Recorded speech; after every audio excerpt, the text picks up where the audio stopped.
Mike, welcome to the podcast. Thank you, John. I'm glad to be here, part of this. So you're the co-chair of the Fraud and Risk Management Committee at the ICA, which is the International Claims Association, correct? Correct. Yes, I am. So I wanted to bring you on the program to kind of talk about your position, what your committee does, and what the ICA does in a whole.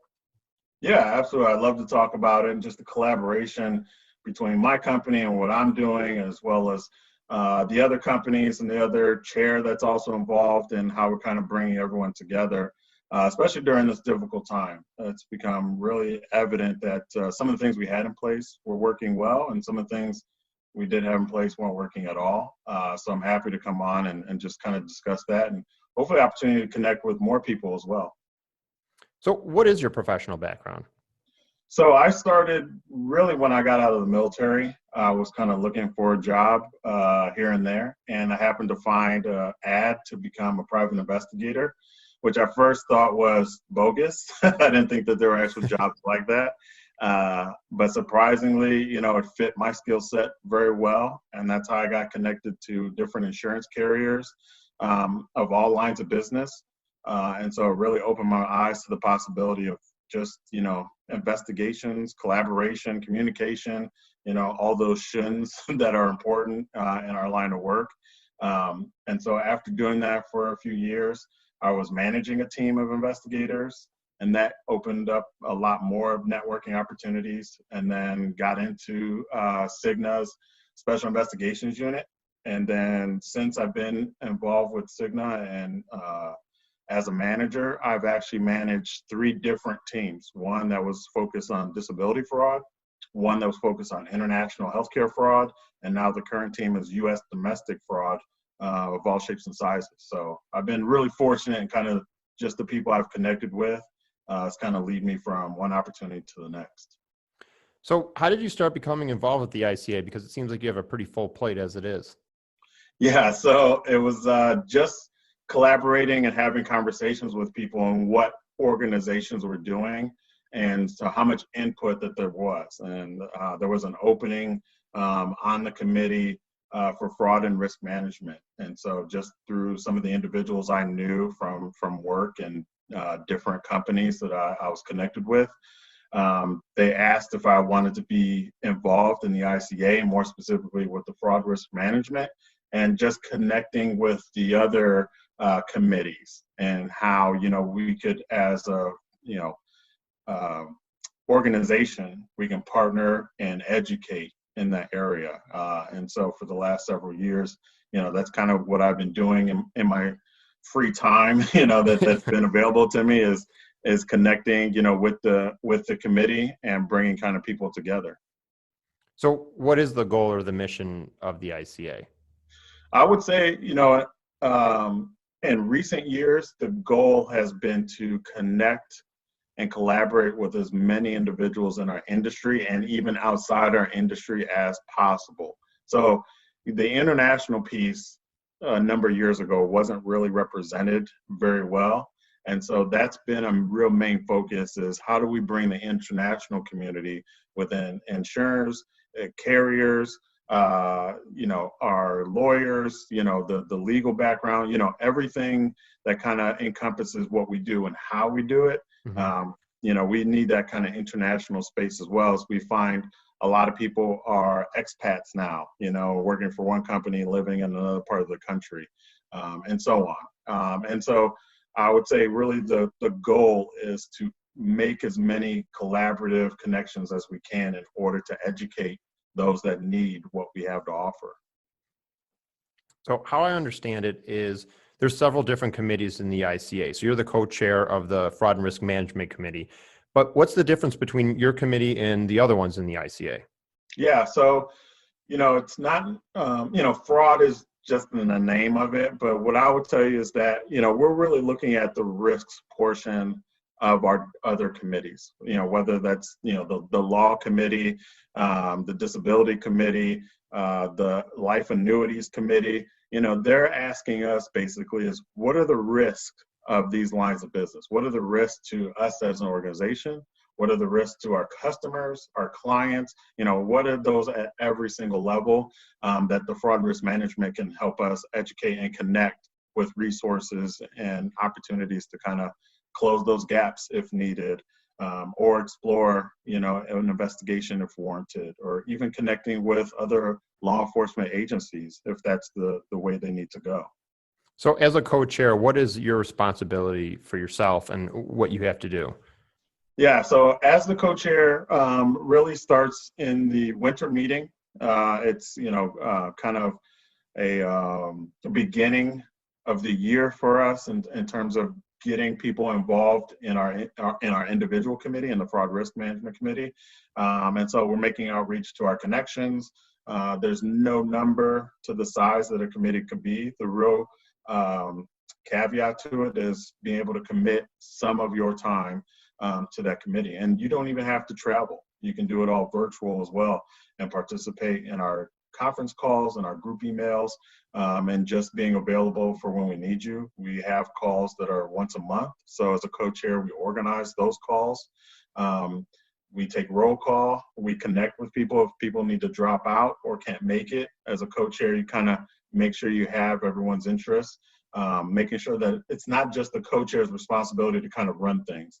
You need the collaboration of everyone in the committee to kind of get things to go smoothly. And then also we focus a lot on the conference. We set up our ideas in the winter meeting for what we want the conference to look like from a fraud risk management perspective. What are the trends, hot topics? What are the things, the feedback we got from the last conference that people are interested in hearing about? And so we kind of put together an agenda. And then throughout the year, we kind of fine tune that agenda, getting ready for the conference. And then as we hit the conference time as co-chair, it's really just kind of double checking, crossing our T's, dotting our I's, seeing if our speakers need anything, or we show up and or fill in. Sometimes we just fill in at the last minute if needed during a session at the conference, and then getting as much feedback as we can to our president of the ICA in terms of how do we make things better. So what's unique about the ICA, in my opinion, is that you allow vendors on the board and to take actual, meaningful positions for the organization. So what are the benefits of a vendor like PhotoFax to get involved with the ICA and be part of these boards and go to your conference? Yeah, so in some of my experience with other organizations, it seems like the vendor is kind of an afterthought in terms of what you have to offer, and it's almost a less than, for an opportunity for a vendor to be a part of it. Whereas I think the ICA just embraces, it doesn't matter where you're coming from or what your background is. If you have something to say, if you have something to contribute, if your knowledge and experience leads you to the ICA, you are welcome. So whatever your title, background, or whatever position you play within our industry, you are welcome to share those ideas, to be collaborative, and to be a part of the team. So I think for a vendor like PhotoFax to come in and share that knowledge is great, but I also think it's an opportunity for us to ask you questions as the vendor. What are you seeing? What are your trends? How can we be better at communicating to you guys what it is that we need from an investigative standpoint? It's also an opportunity for us to bring those ideas, those thoughts, those concerns from the other committees as well. The law committee, the annuities committee, some of those committees where you don't really have a lot of opportunity to work with them. And then we can kind of connect those bridge. Hey, these guys like PhotoFax do X, Y, Z, and you guys are now interested in going in that avenue. And so we can kind of partner and, be the glue that kind of connects those as well. So there's a lot of different opportunities within the ICA that you're just not going to get from other organizations, in the forefront. On the flip side, what's the benefit of someone like you on the insurance side getting involved? Oh, wow. I mean, it's truly endless opportunities because within our, U.S., domestic healthcare space, there's a lot of barriers to sharing of information, privacy. We've got the HIPAA. And so we don't always have an opportunity to kind of sit down and share in our experiences in that way of just making a phone call. But the ICA provides us an opportunity to talk in much general terms and trends and, what cases we have seen, and talk in sort of those generalities with other like-minded individuals, with people that disagree with us, and how we can kind of come together, work on those differences. Someone like me that thinks, I've kind of been on a certain path. As I've said earlier, I was working in a disability space, but then I was open to the international space, and now I'm open in the US space. And a lot of that is due to my partnership with the ICA and just connecting with other people in my positions above me, positions below me, and being open to what, each person has to offer. So how has the pandemic really affected the ICA and just your day-to-day operations, your monthly meetings, setting up the conference and all that stuff?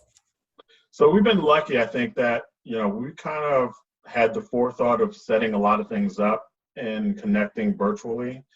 So a lot of our calls were just conference call, WebEx. We weren't doing a lot of video conferencing. That's changed. Now we're video conferencing a lot more. So I think for the ICA specifically, we were lucky in terms of how we were already operating in the month-to-month communication. But because we relied so heavily on the in-person conference section, we really had to throw out everything we were prepared to do back in January and start from scratch. How did we put on a virtual conference? What were other organizations doing? Like I asked you, like the ACFE, the NHCA's conference is coming up, was all virtual. Some are larger than us, some are smaller than us. And so, I talk about collaboration. It's not just, speak. I actually believe that's how we got to putting on a conference in 2020, is because we were looking to our partners and other organizations and how they did it, some of the things that they learned, my connections with some of the individuals that are part of those organizations, and kind of trial and error putting that together. So we really had to start from scratch, like I said, and how do we put on a conference and bring the amount of knowledge, education, experience, and collaboration that we're used to doing in person, and now doing it all virtual, where you have many more distractions, and you're not just focused on that. You still have work, you still have family life, you still have the individual things that you're working on. So we really had to rethink and kind of come together on that. With all the different jobs you've had in the industry and the years you've been involved, what's the biggest differences you've seen in the last 10 years? One of the things that's kind of changed for me is there's been a lot of, siloed areas within our industry. There wasn't so much of just this opportunity to collaborate or connect. There was also a lot of people that were in positions for quite a long time, so there wasn't a lot of quote unquote new blood, you could say, with a lot of new ideas.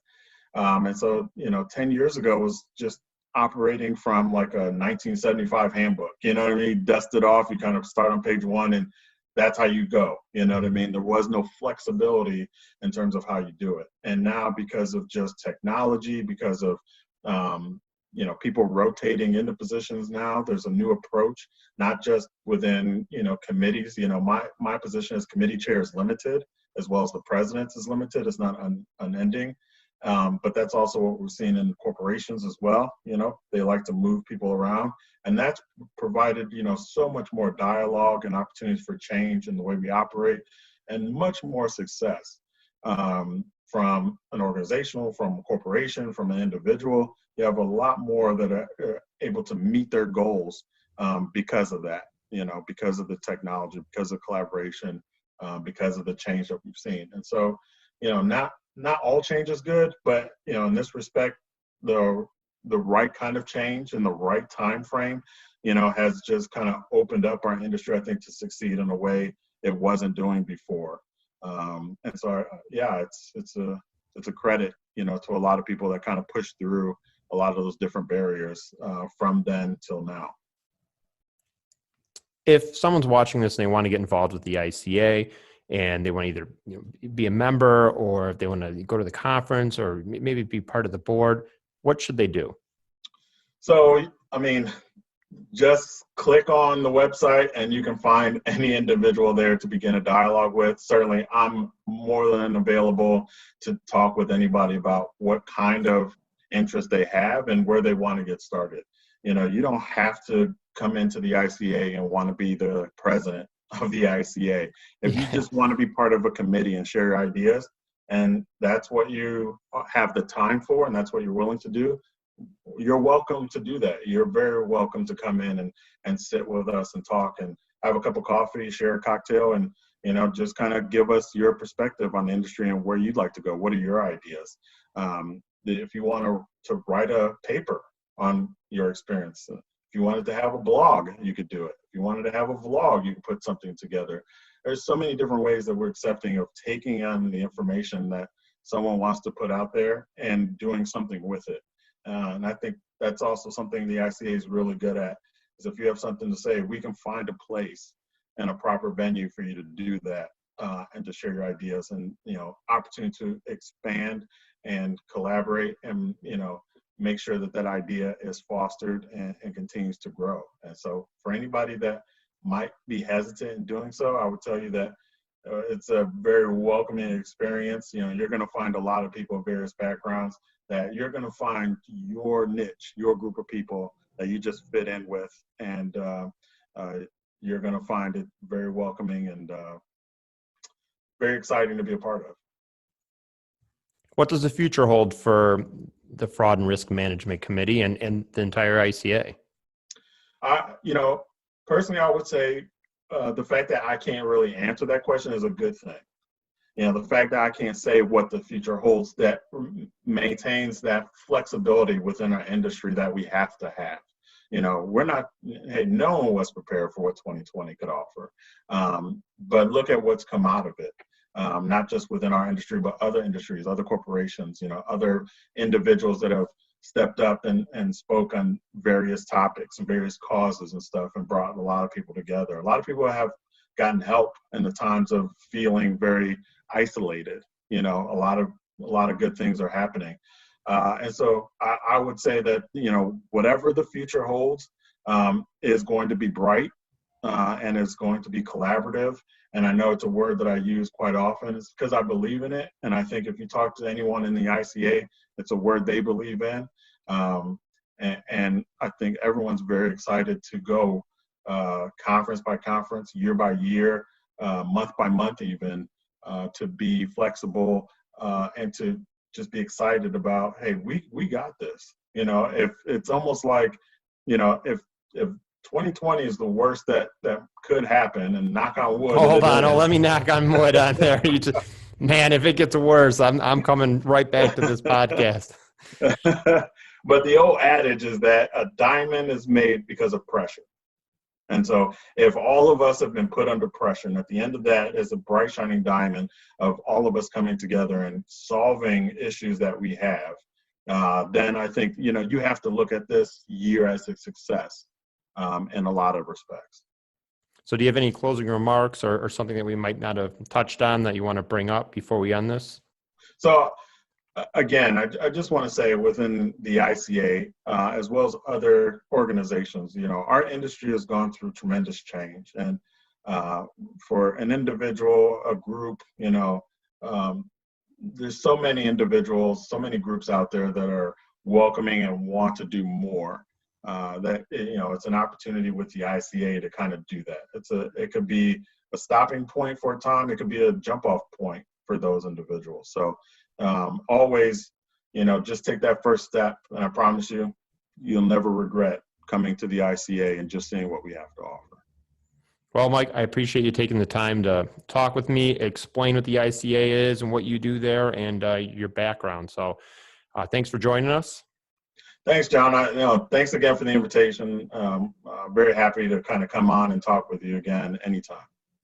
All right. Well, Mike, stay out of trouble, and we'll talk soon. All right, John. Take it easy.